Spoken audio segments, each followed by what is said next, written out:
Las 8, las 7 en Canarias. Última hora en la mañana. Antonio Herraiz. COPE. Estar informado.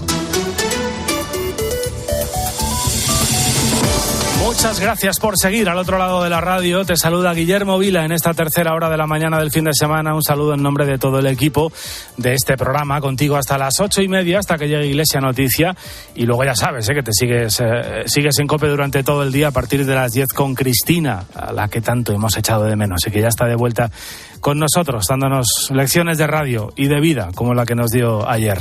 Bueno, miramos adelante, toca mirar hacia adelante a este mes de enero con forma de cuesta, aunque oye, vamos a dedicarle, si te parece, una última ojeada a los protagonistas de este fin de semana. Pues me han traído un muñeco de Blippi. Pues ni muy larga ni muy corta, estaba bien. Estaba bien. Intermedia, ¿cuántas cosas pedías, Valeria? Bueno, yo pedía 4 y me han traído más de 4. Me han dejado un poco. Ya le hemos puesto demasiados mazapanes a los reyes y nos han comido todos. También hay huellas.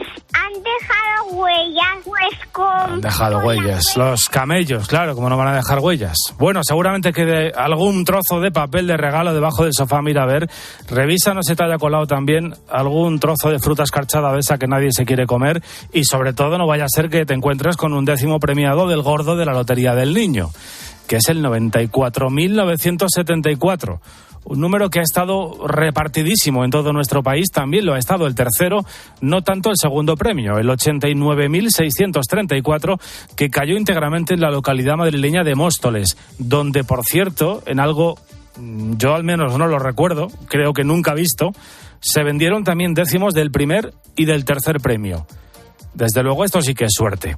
Suerte también en Almendralejo, en Extremadura, donde han vendido 3 premios en los últimos 15 días. Que ojalá y sigan cayendo muchísimos millones para Almendralejo, que le viene bien al pueblo. 15 días, 3 premios gordos, esto es lo que hace falta en Almendralejo. Nos lo contaba Manuela, muy feliz desde su administración de lotería. Bueno, y hasta aquí las tradiciones más o menos consensuadas, hasta aquí llegan los pactos nacionales en la España de 2024. Porque el otro gran evento del 6 de enero, además de los regalos y de la lotería, es la Pascua Militar que se celebraba ayer en el Palacio Real.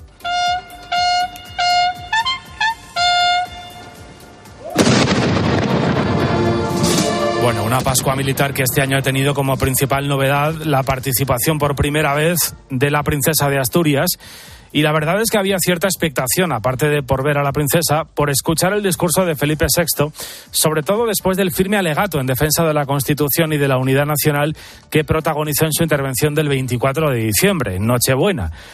Es verdad que en esta ocasión el contexto era diferente y quizás sus palabras no fueran tan profundas, pero en el fondo el mensaje era el mismo. Por un lado, defensa del marco constitucional, de la España que se abrazó en el 78. Esa España que ha hecho posible más de 44 años de paz, de libertad y de derechos. Ese país de los consensos que algunos ahora pretenden refundar. El pasado 6 de diciembre, nuestra Constitución cumplió 45 años, guiando el camino libre y democráticamente emprendido entonces por el pueblo español. Poco más de un mes antes, ante las Cortes Generales, la princesa de Asturias juró la Constitución, renovando así el compromiso de la corona con ese camino y con todos los valores, principios y derechos que establece y que desde entonces rigen la vida de todos los españoles. Si alguien muy despistado quizás se pregunte: ¿qué tiene de raro que el rey, que es jefe del Estado, haga permanentes defensas de la Constitución? La verdad es que es una pregunta que tiene sentido, porque no debería extrañarnos. Y si lo hace, pues es precisamente porque ese marco de convivencia está permanentemente atacado, y no solo por los partidos secesionistas, que podríamos decir que va de suyo, sino también por el gobierno de coalición que ha pactado, para garantizar su supervivencia, una amnistía que hace saltar por los aires los cimientos de la España constitucional, porque legitima el delito disolviendo en el olvido el golpe secesionista de 2017, porque echa por tierra la separación de poderes al permitir comisiones parlamentarias que cuestionen a los jueces, porque reconoce que en nuestro país existe eso del lawfare, el lawfare, es decir, la prevaricación sistemática del Poder Judicial. Oye, mira, y ya que Tezanos no pregunta en el CIS, hoy El Mundo publica un sondeo de lo más interesante en el que leemos que el 85% de los españoles cree, tras esa amnistía, que la justicia no es igual para todos. Esto es realmente dramático, ¿eh? Un país que no cree en su justicia, que no cree en la separación de poderes, es un país que está muy mal. Pero claro, ¿cómo vamos a creer en la separación de poderes? Se han eliminado los delitos cometidos por aquellos que lo necesitaban para subsistir en política y hacer presidente a Pedro Sánchez. El caso es que la Pascua Militar de ayer fue la 10ª que protagonizó Felipe VI, o lo que es lo mismo. Se cumplen 10 años de la última que protagonizó su padre. Y a lo mejor te acuerdas de aquel discurso del rey Juan Carlos I, porque fue, yo diría que la primera vez en la que empezamos a darnos cuenta de que algo no iba bien. También implica una decisión personal que va mucho más lejos, ya que es representación... Con titubeos, balbuceante, aquel 6 de enero fue el principio del fin del reinado de Juan Carlos I, así lo creen muchos de los que le conocen, de su entorno, que saben que lo pasó muy mal. Con el paso del tiempo hemos sabido que ese día él acababa de aterrizar, no había leído o no había preparado demasiado ese discurso. Para muchos quedó claro que la mejor opción para España era la abdicación. Resulta, por tanto, imprescindible continuar avanzando por la senda que nos permita obtener el máximo rendimiento. Bueno, fue su último discurso como jefe de las Fuerzas Armadas y 5 meses después se anunciaba la abdicación de la corona en su hijo. Así que bueno, pues puede que este sea un buen momento, ¿verdad?, para poner sobre la mesa esta otra gran paradoja nacional. El hombre que protagonizó la transición, poco menos que viene casi a escondidas a España, ha tenido que celebrar este fin de semana en el exilio su 86 cumpleaños sin tener ni medio delito pendiente, mientras todos aquellos que quieren cargarse la España constitucional son agasajados por el gobierno. Es más, son quienes dirigen la acción del gobierno, Otegi y Puigdemont. Y el rey en el exilio. Bueno, y este domingo se cumplen 3 meses, 3 ya, del ataque terrorista de Hamás a Israel. Lo contamos aquí en esa mañana de domingo en la cadena COPE. Las cifras de la guerra son realmente atroces y desde luego lo son las personas y los rostros y las historias que hay detrás de estos datos. Hamás mató a cerca de 1.200 personas, hubo más de 1.500 heridos y cientos de secuestrados. Se calcula que 120 continúan aún en manos de Hamás, a saber en qué condiciones y en qué sórdidos túneles escondidos. Casi 23.000 palestinos han muerto como consecuencia de la operación militar que sigue desarrollando Israel en la Franja de Gaza, donde la situación humanitaria es realmente dramática. Hay más de 50.000 heridos, más de 1,5 millones de desplazados, hospitales colapsados, con brotes de epidemias, sin luz, sin agua, sin medicamentos. Estos son los datos, insisto. Cuesta imaginar cuál es la realidad de miles y miles y miles de familias que tratan de sobrevivir en esa cárcel sin techo en la que se ha convertido la Franja de Gaza. Este fin de semana, el ministro de Exteriores de la Unión Europea, Josep Borrell, está en el Líbano. Está tratando de frenar lo peor que puede pasar ahora, que es que la guerra escale, a escala local e incluso a escala global. Este sábado, Hezbollah ha disparado 60 cohetes contra un puesto militar israelí. And I think that the war can be prevented, has to be avoided, and diplomacy can prevail to look for a better solution. Decía Josep Borrell, decía en esa visita que ha realizado al Líbano, que la guerra no tiene por qué ser la única solución y que lo peor que puede ocurrir efectivamente es que este conflicto escale y se traslade a otras latitudes. Se reunía Borrell, por cierto, con uno de los jefes de Hezbollah, que ya sabes que es esa milicia chií, medio terrorista o terrorista del todo, que también es un partido político y con una gran presencia en el Líbano y que llevan años de continuos ataques con Israel, con la frontera norte de Israel. Borrell ha dicho, efectivamente, ha advertido a ese líder de Hezbollah que un conflicto escalado al Líbano tendría una dimensión enorme. Así que está tratando de evitar la diplomacia europea y también la estadounidense que la cosa vaya más. Está Anthony Blinken, el secretario de Estado de los Estados Unidos, que en las últimas horas se ha reunido con otro de los actores importantes en la zona, que es con el líder de Turquía. Bueno, de momento no parece que el primer ministro Netanyahu parezca dispuesto a parar los combates, a pesar de las crecientes críticas internas que recibe. Ojo, no solo en el Parlamento, sino también en las calles. Y es que esta pasada noche miles de personas, como escuchas, han vuelto a salir a las calles de Tel Aviv y de otras ciudades del país para exigir, por un lado, la liberación de los rehenes, sí, pero también para demandar nuevas elecciones generales. Se trata de la primera manifestación antigubernamental realmente importante desde que estalló la guerra entre Israel y Hamás hace hoy 3 meses. Y ya te digo, cada vez son más las voces que ven en la obstinación de Netanyahu una especie de huida hacia adelante. La guerra de Gaza supone una derrota para Israel. Y aunque militarmente consiguiera el objetivo que se ha propuesto de acabar con Hamás, Israel ya ha perdido esta guerra, ¿no? Es Sonia González, que es profesora de Relaciones Internacionales en la Universidad Francisco de Vitoria, experta en Oriente Medio. Israel ya ha perdido. Nos ha explicado hace unos minutos en este programa por qué ha menoscabado sus apoyos en el exterior, porque la guerra ha puesto en peligro a los ciudadanos de Israel, porque se está priorizando el conflicto a la liberación de los rehenes. En fin, que pase lo que pase, efectivamente Israel ya no puede ganar, al menos completamente. Y la guerra continúa. Hace tan solo unos minutos ha habido un nuevo bombardeo, en este caso contra la zona de Cisjordania, el otro enclave palestino en Israel, en las proximidades de Israel. Hay, según la Autoridad Nacional Palestina, 6 personas que han perdido la vida. ¿Cuál es el riesgo ahora? Pues que un error de cálculo de alguien, de cualquiera de los actores implicados, por supuesto de Israel, qué decir de los terroristas salvajes de Hamás, qué decir de Irán, de Hezbollah, que un error de cálculo pueda hacer estallar un conflicto a escala global. Desde luego no sería la primera vez en la historia, y en el siglo XX hemos visto de estas ya unas cuantas. Pero este es el principal riesgo que tenemos ahora, y desde luego es el riesgo que nos llevaría a un escenario aún más incierto y aún más peligroso. Domingo 7 de enero hay más asuntos de los que estamos hoy pendientes y que te voy a contar ya con la ayuda de Luis Calabor. Sin pausa. La huelga del personal de tierra de Iberia afronta hoy su tercera jornada de las 4 programadas. Este domingo está marcado por ser el de la operación Retorno. En el día de ayer, Iberia cifró en un 15,9% el seguimiento a la huelga. Desesperanza. El capitán marítimo de Cartagena declara la fase de búsqueda pasiva del menor de 15 años desaparecido en el Mar Menor. Por ello, se retiran las embarcaciones, el helicóptero y las patrullas terrestres que buscaban su paradero. Sus compañeros aseguran que iban en una canoa que volcó y que a partir de ahí le perdieron de vista. Premiado. El vallisoletano César Pérez Gellida ha ganado la 80ª edición del Premio Nadal de Novela por su obra Bajo Tierra Seca. El autor será dotado con 30.000 euros y la convocante del premio, la editorial Destino, publicará su novela el próximo 7 de febrero. Susto. Un avión de Alaska Airlines pierde una ventana y un trozo de fuselaje en pleno vuelo y tiene que realizar un aterrizaje de emergencia. Este suceso ha provocado que la aerolínea haya decidido inmovilizar el resto de aviones Boeing 739 para asegurarse de que no vuelva a ocurrir.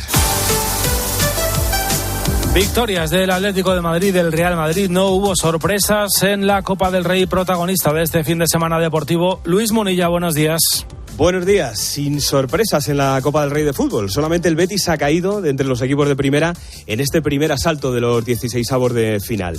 Pero es que hay que decir también que jugaba contra otro equipo de primera división, que era el Deportivo Alavés.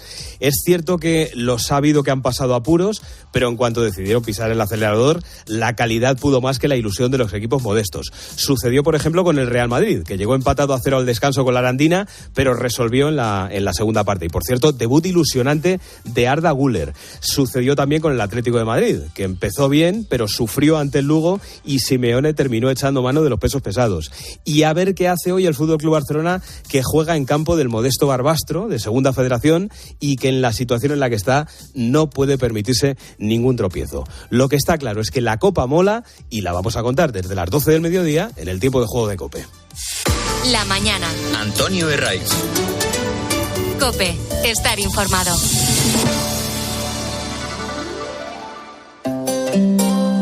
Una historia. Un protagonista. Sensibilidad. Y Expósito. Cocinar con menos de €1 en el corazón de África, sin enchufe, sin combustible. Bueno, pues es posible. Lleva años alimentando a miles de personas en colas de hambre y enseñando a jóvenes el riesgo de exclusión social. Ahora se ha embarcado en un nuevo proyecto, llevar cocinas solares a Niaga. Escucha a Ángel Expósito en La Linterna de COPE, de lunes a viernes desde las 7 de la tarde.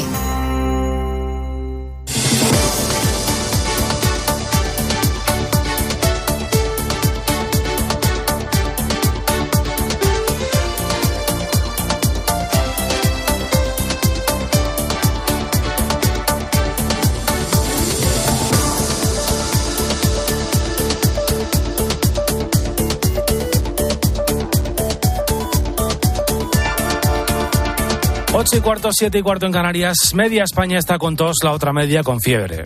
Igual es un retrato un tanto exagerado, pero es una fotografía que puede resumir la verdad bastante bien cómo está la España resfriada. La incidencia de la gripe sigue en ascenso y circula con más intensidad que el resto de virus respiratorios, con un porcentaje de positividad en la última semana de diciembre del 46%, prácticamente el doble que la semana previa, cuando era del 27%. La incidencia de la gripe ha aumentado esta semana un 75%. Mañana Sanidad se va a reunir con las comunidades autónomas para unificar criterios ante el repunte de casos de gripe. El Ministerio va a proponer a las comunidades que la mascarilla sea de uso obligatorio en los centros de salud y en los hospitales mientras dure este pico epidémico de la gripe y del resto de virus respiratorios. Y ya hay algunas comunidades autónomas que han obligado a usar la mascarilla previamente, por ejemplo Cataluña, Murcia y la Comunidad Valenciana, aunque otras como Aragón también obligan a llevar mascarilla, pero solo al personal sanitario. El aumento de este tipo de virus en esta época del año, desde luego, es lo más normal del mundo. Sucede normalmente, eso sí, a finales de diciembre, principios de enero, puede prolongarse hasta mediados de febrero.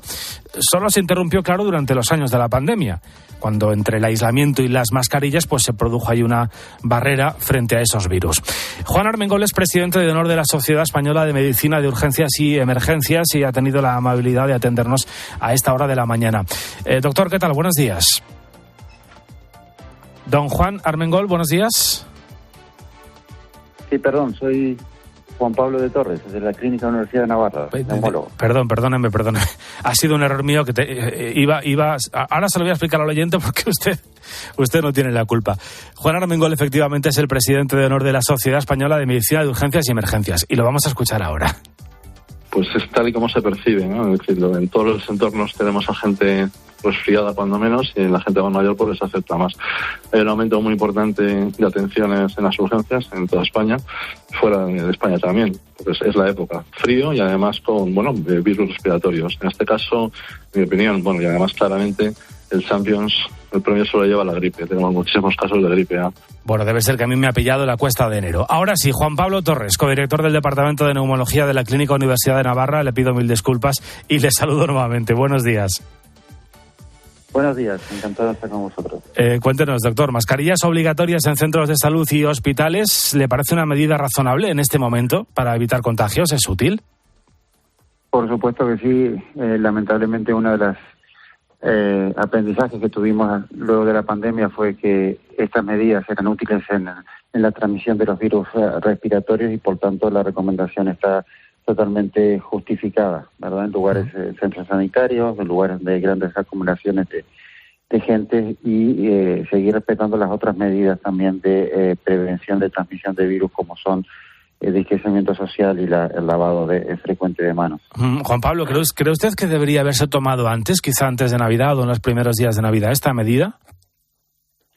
Yo creo que esta medida, un poco responde a la dinámica de las estadísticas de los casos que se van registrando. Ahora hemos visto que hay un aumento muy significativo, sobre todo en los casos de gripe A, y que están poniendo más presión sobre el sistema sanitario. Por lo tanto, creo que un poco siempre estas medidas van en reacción a los números que se ven en la realidad del sistema sanitario. De momento lo que está pasando es que estas infecciones respiratorias, principalmente la gripe A que comentaba, están provocando esa avalancha de pacientes que acuden a los servicios de urgencias, un 35% más que hace un año, un porcentaje que se prevé que siga al alza hasta la tercera semana de enero. No sé, a tenor de su experiencia, doctor, ¿cuándo cree efectivamente que llegará ese pico de gripe? Sí, como bien dice, pensamos que seguramente para la tercera o cuarta semana de enero se verá el pico de la gripe. Esto es un poco lo que veíamos previamente a los valores pre-pandemia, ¿verdad? Entonces estamos volviendo un poco a la realidad epidemiológica habitual, que fue un poco alterada por la incursión de la infección por el COVID-19, ¿no? Claro. Vamos a intentar ponernos en la piel, si le parece, Juan Pablo, de una persona que nos esté escuchando y que esté con algo de fiebre, con muchísima tos, con malestar. ¿En qué momento es en el que tiene que pensarse si va o no a urgencias, a un centro sanitario? Bien, esta es una pregunta muy muy importante. Lo más importante es, usualmente el cuidado que recomendamos es el mismo para todas las infecciones virales respiratorias. reposo en casa, abundantes fluidos y si tenemos fiebre, paracetamol. Y bueno, los signos de alarma es lo mismo que teníamos cuando estaba la pandemia, o sea, cuando empieza dificultad respiratoria, ruidos respiratorios o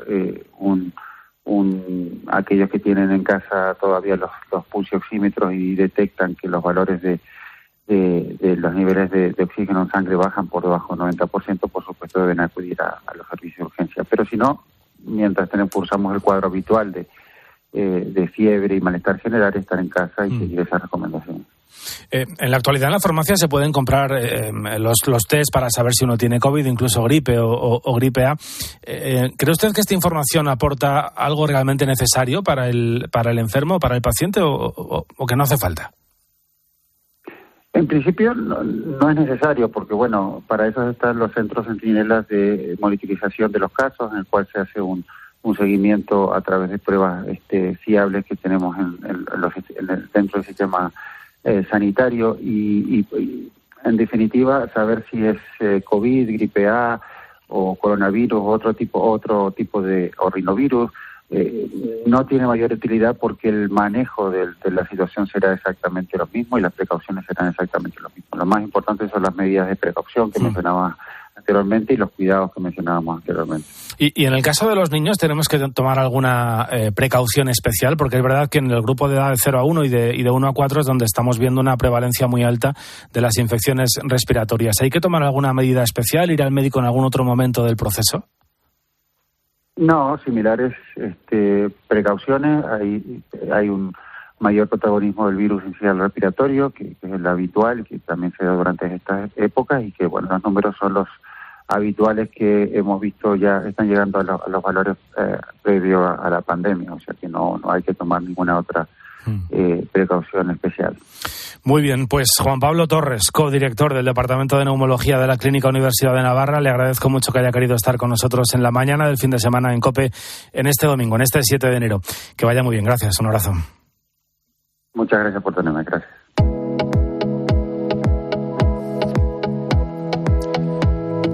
Sigue por aquí Álvaro Sáez, tu nombre me lo sé, menos mal. Aquí estamos. Son las 8:22, las 7:22 en Canarias, y es momento para hacer un último repaso a lo que dicen los periódicos. Protagonismo en los editoriales y en los artículos de opinión, Álvaro, para la familia real. La Pascua militar de la princesa, titula en su editorial el ABC, y es que en este periódico se quieren centrar en la figura de la heredera, porque su participación en esta ceremonia solemne representa la misma voluntad de continuidad en la corona que su juramento de la Constitución ante el Parlamento. En La Razón leemos que, una vez más, Su Majestad marcó las líneas maestras que enmarca la convivencia de los ciudadanos en paz, libertad y seguridad, y lo hizo precisamente ante quienes tienen la responsabilidad consagrada en el artículo 8 de la Carta Magna de garantizar la soberanía e independencia de España, defender la integridad territorial y el ordenamiento jurídico. Es evidente que la situación de excepcionalidad que atraviesa nuestro país es la que hace que nos llame la atención que el jefe del Estado diga cosas como estas, que son cosas a las que está consagrado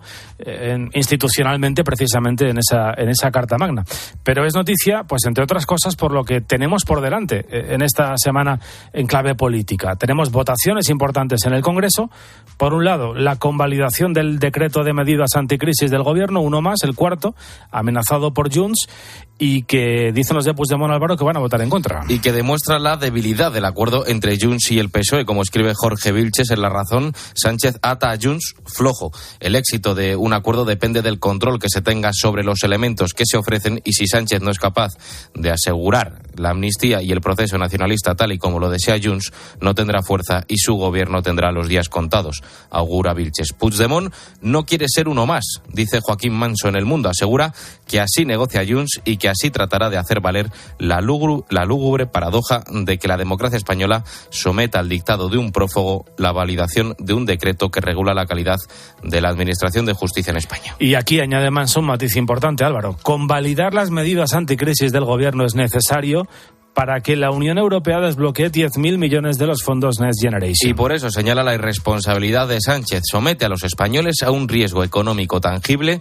al aceptar el chantaje permanente de un partido insolidario contrario al orden constitucional y sumido en una deriva antisistema. Y ante esta situación, pues hay muchos articulistas en la prensa de hoy que se preguntan ¿qué estrategia es la que debe seguir el Partido Popular a partir de ahora? Por ejemplo, Ignacio Camacho dice que la derogación del sanchismo como modelo programático será difícil de mantener si esta legislatura se prolonga 3 o 4 años, pero es imprescindible que los puntos referentes al rearme de las instituciones se mantengan intactos, dure lo que dure el actual mandato, y por eso se necesita pedagogía política para explicar que hay ciertas cosas que pueden sonar muy atractivas, pero que no son realizables, y el dospatadismo, es decir, el esto se arregla en 2 patadas, suele estrellarse contra una realidad mucho más compleja que la simple declaración de voluntades. Rafa Latorre en El Mundo advierte que Sánchez apuntará al sentido de estado de Feijóo para que le apoye ese decreto y España no pierda los 10.000 millones de la Unión Europea. Sin embargo, dice Latorre, si el Partido Popular quiere hacer oposición, no puede ser la bombona de oxígeno a la que Sánchez se amorra para coger fuerza. Y la otra votación importante de esta semana en el Congreso va a ser la de las enmiendas a la totalidad de esa ley de amnistía. Una de ellas del Partido Popular que para el editorial del País es deslealtad y ruido. Recordamos que la propuesta del PP pasa por tipificar un nuevo delito de deslealtad constitucional y que convocar referéndums ilegales o declarar la independencia acarrease la pena de disolución al partido que lo cometiese. Todo eso, según el País, entorpece el debate pendiente. Gracias, Álvaro, que tengas un buen día, y estamos a punto de alcanzar las 8:30. Es ahora Iglesia Noticia, luego la misa y a partir de las 10 el fin de semana de COPE con Cristina López de Slifting. Que pases un buen día. Adiós.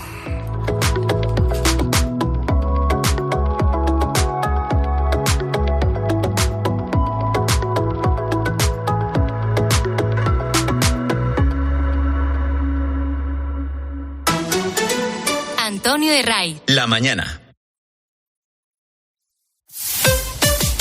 Escuchas COPE. Y recuerda, la mejor experiencia y el mejor sonido solo los encuentras en cope.es y en la aplicación móvil. Descárgatela. El principal riesgo del colesterol elevado son las enfermedades cardiovasculares. Ponte en guardia con una dieta saludable, ejercicio físico y Divecol Forte, con coenzima Q10, levadura de arroz rojo y fitoesteroles vegetales concentrados que con una ingesta diaria de 800 miligramos contribuyen a mantener niveles normales de colesterol sanguíneo. Divecol Forte, de Laboratorios Mundo Natural. Consulta a tu farmacéutico dietista y en parafarmaciamundonatural.es. Te compra tu coche, te compra tu carro, te compra tu buga. Te compra tu furgo, te compra tu moto, te compra tu auto, caravan. ¿Te han hecho una oferta? Te la mejoramos. Has oído bien. Mejor precio garantizado y compromiso de pago en 24 horas. Ven a vernos. Oye, ¿puedo bajar la ventanilla y...? No, Clara. ¿Si no tardo nada? Bueno, va. ¡Ya somos iluminados!